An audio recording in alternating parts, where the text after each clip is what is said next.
You're watching The Source on CNN Philippines. Joining us now, si Bac Party List Representative Sherwin Tugna. Congressman, thank you also for being here. You went into an executive session yesterday. Was that really necessary? Yes, I believe, because for the members of the House Justice Committee to achieve a consensus and to have a decision which is supported by the majority of the members of the committee, it was a meeting wherein inputs and decisions of each and every member were pointed out, and it was discussed also. So since it's a very important matter, an executive session has to be held yesterday. It was 3 hours of debate and then an executive session. Ang sinasabi po ni Congressman Alejano is that he wasn't really given a chance to explain. Some congressmen were also saying that this is really not the time anyway for an opening statement from Congressman Gary Alejano. What were your thoughts on this? Should he be given a little bit more time to explain? Well, of course, ang impeachment proceedings sui generis kasi yan eh. Meaning it is on a class of its own. Being an impeachment prosecutor in the past, hindi mo siya pwedeng masabi in its entirety as political, hindi mo rin siya pwedeng masabi in its entirety as a judicial. So halimbawa, nag-file na si Congressman Alejano nung impeachment complaint niya. Ang katotohanan, pinadistribute na yan eh, yung complaint na yan. So binasa na yan ng mga members. So in the determination of sufficiency in form, and then subsequently sufficiency in substance, nabasa na yan ng mga huhusga. So hindi mo nabasa na ng mga huhusga ng mga members ng Justice Committee. So in reality, kung pupunta tayo dun sa aspect na judicial ito, ba't kailangan mo pang magsalita? Ba't ka pa kailangan mag-explain? Ba't kailangan mo pa mag-explain? Kasi yung huhusga, nabasa na naman nila yung reklamo, pati yung mga attachments. Do you agree, though, what Congressman Rudy Fariñas was saying, that his was hearsay? I believe yes. Kasi ako, in law school, the way I understand it, if I'm going to go now into purely judicial, ang personal knowledge kasi, nandun kasi yan eh. This is the complaint, nandito yung mga attachments, may complaint, may verification dyan. Pag nagreklamo ka, ang sinusulat mo kasi dyan that yung mga nakasaad dito, those that are written here in this complaint, are based on my personal knowledge and authentic records. When you say personal knowledge, according to the rules of evidence, it must be based on your senses. What are our senses? Sense of touch, hearing, smell, and of course, the most common which is being used in trial, which is eyesight, kung nakita mo ba. So, kung personal mo bang, yun sinasabi ni Majority Floor Leader Fariñas, na personal mo bang nakita itong mga allegation dito? So you're saying that there's really merit in what Congressman Fariñas was asking Congressman Alejano when he kept insisting na meron ka bang personal knowledge dito? Yes, kasi on a procedural level, yung House Justice Committee, it is the sole body which is tasked by the Constitution to act as the prosecutor. Right. So, kapag halimbawang nakalusot yon sa sufficiency in form, sufficiency in substance, pinagbotohan sa plenary, 1/3, yung articles of impeachment nun, itatransmit sa Senado. At yun ang magiging subject of the trial. Ang pupunta ron ay yung mga members ng House Justice Committee o members ng House na napili bilang mga prosecutors. So, kailangan may personal knowledge dahil igigrill yan nung defense counsel ng kalaban. I understand what you're saying, but the personal knowledge, couldn't that come from those who executed the affidavits?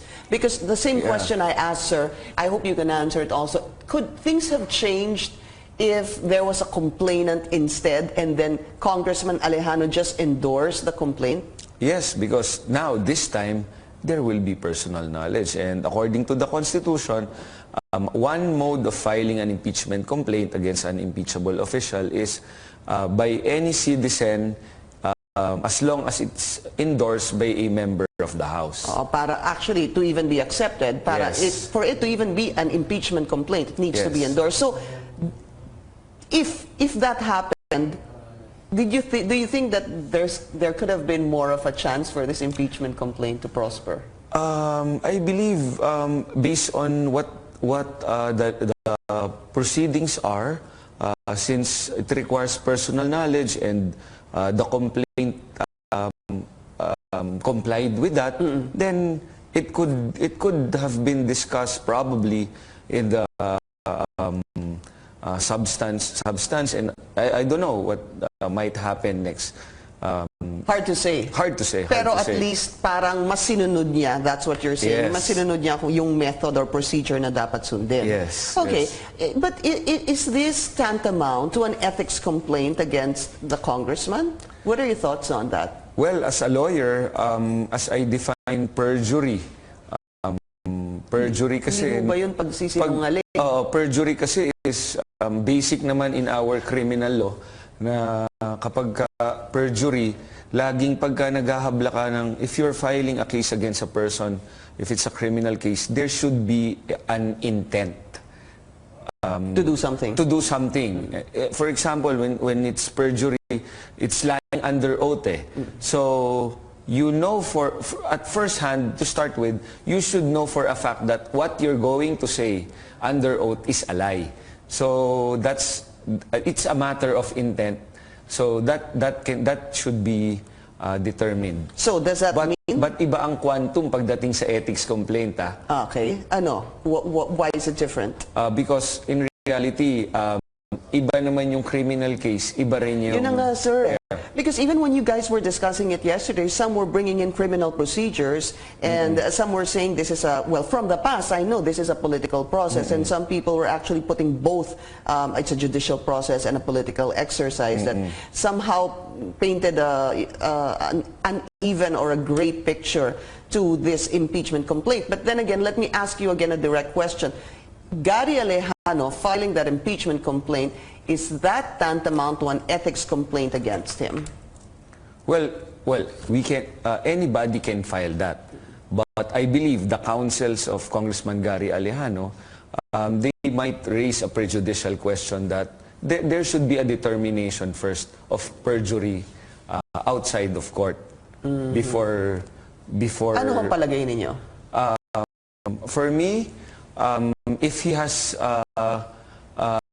good faith belief that what he alleged there are true, then as a member of the House, although I'm not a member of the Ethics Committee, personal ko lang ito, hindi naman magpo-prosper kung kasi there was good faith. There was good faith. All right. Yeah. Did it even stand a chance, Congressman, this impeachment complaint against the President? Again, I will say that out of 50 members of the House Justice Committee, 42 showed up and 42 said insufficient in substance. Did it even stand a chance, sir? Well, honestly.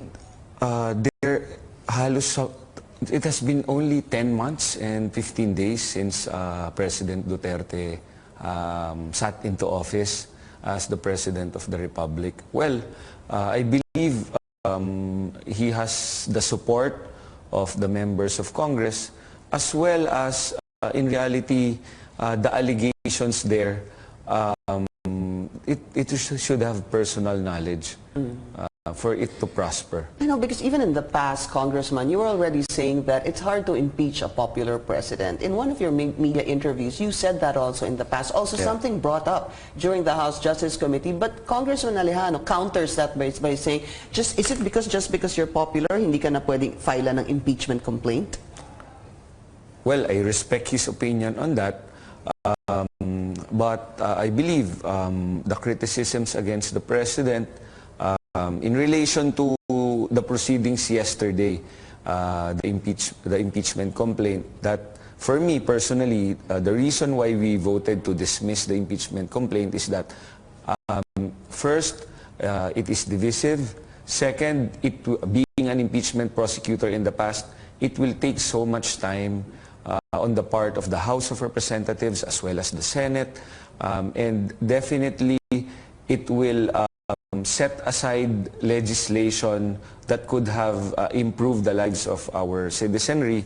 So that is why we decided to dismiss the impeachment complaint. Plain and simple, sir, do you believe that the President committed any impeachable offense as stated by Congressman Gary Alejano? Maliban po dun sa sinasabi niyo, it's divisive, it takes too much time. Do you even believe any of the allegations against him? Well, as a lawyer, binabasa ko yung complaint. Since wala nga tayong personal na mga nakikitang mga witness o nagsasalita, hindi ako naniniwala. But until, siguro what, you find somebody, yun yung sinasabi din, I'm sorry, babalikan ko, yung sinasabi ni Congressman Alejano, you didn't give them a chance to present the witnesses. Because now you're saying, hindi ka naniniwala until you see or hear someone, but what if you gave them a chance to actually present a witness?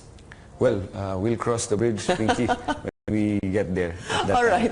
Congressman, let's talk about other possible impeachment complaints. Vice President Leni Robredo, let's start with her, but there's still no endorser.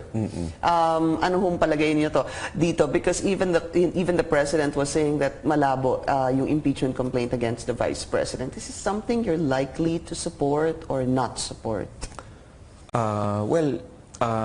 Gaya ng nasabi ko kanina, as I have earlier said, impeachment as it is divisive and time-consuming on the part of the House of Representatives. Although I recognize that the Constitution gives us the task to hold impeachable highest public officials, to hold them accountable. But in reality, it is time-consuming. So in the case of Vice President Leni Robredo, I do not want to prejudge that. In reality, up to now, wala pang complaint. Kasi in reality, mga members ng Committee on Justice, bago yan magsalita, before they speak, they would want to read the impeachment complaint first. Premature right now to really ask you that. Okay, because yun lang po naman kasi yun na pag-uusapan na posibleng susunod. But you only have less than a month left before you go on recess. Ang pagbalik, bago kayo magtapos, tapos State of the Nation address na ulit ni Pangulong Rodrigo Duterte. Congressman Tugna, also thank you so much for coming over. Maraming salamat po sa inyo. This is The Source on CNN Philippines. Coming up, add it to your bucket list. We'll tell you a place where you can do